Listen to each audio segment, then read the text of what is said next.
Subscribe for more mysteries, unsolved and unexplained. Okay, let's dive right into one of the most baffling and frankly frustrating unsolved true crime puzzles in American history. We're heading back to 1912, which, as you know, is a time when forensic science was basically non-existent.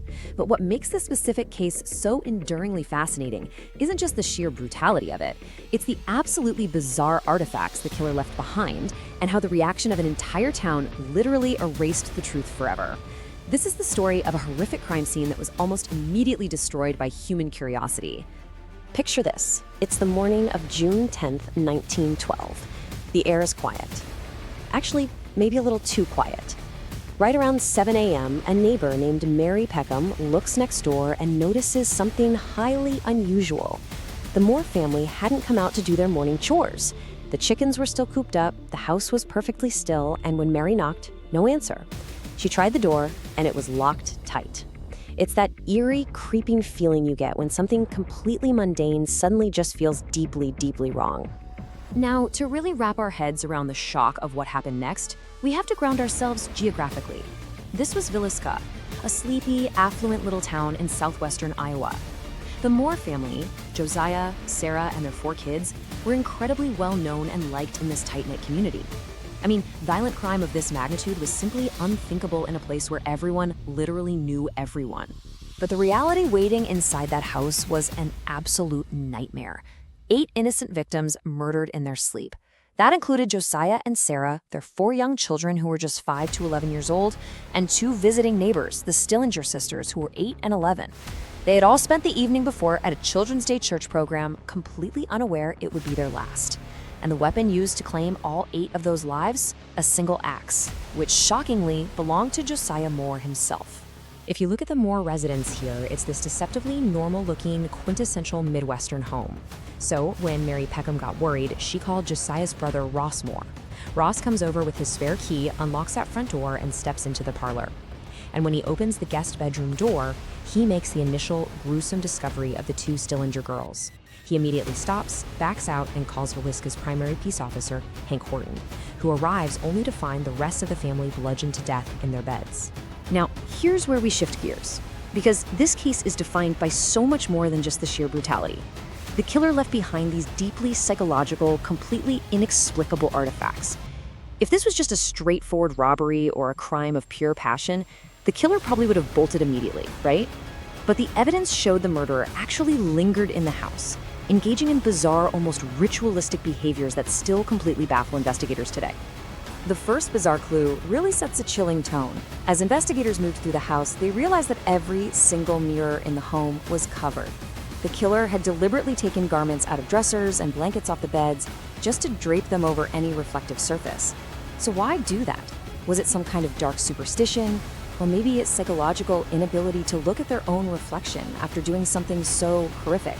We simply don't know, but it instantly builds this atmosphere of intense dread.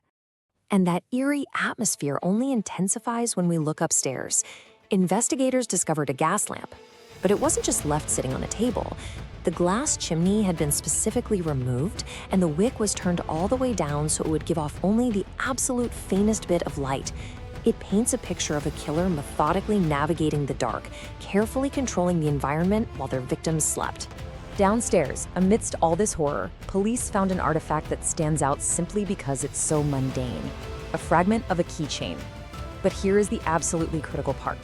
This fragment belonged to no one in the Moore family. Nobody. It was a completely foreign object brought into the house, essentially a tiny physical footprint left by a phantom who otherwise managed to slip away unseen into the Iowa night. Okay, get ready for perhaps the most bizarre detail of the whole shebang, found down in the guest room. Right next to the abandoned murder weapon, investigators found a 4-pound slab of bacon. You heard that right. The killer apparently took this massive slab of meat from the icebox and laid it carefully right next to the bloody axe. Alongside untouched food and a bowl of bloody water left on the kitchen table, the bacon defies all logical explanation. It totally transforms the crime scene from just tragic into something deeply surreal. If you look at this comparison, contrasting what forensic investigators usually expect to find against the actual reality in Villisca, it's pretty jarring. Normally, you'd expect a clear motive, a hasty exit, maybe stolen valuables or forced entry. Instead, covered mirrors, a 4-pound slab of bacon by the murder weapon, a deliberately dimmed lamp, and a phantom keychain. It's like a giant puzzle where half the pieces belong to a completely different box. So what do you do with fragile evidence like this? Well, you protect it.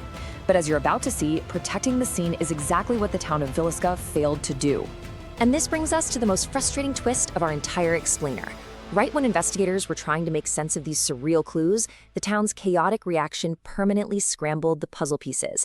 Now remember, it's 1912. The whole concept of securing a crime scene with yellow tape and wearing protective hazmat suits just didn't exist in rural Iowa.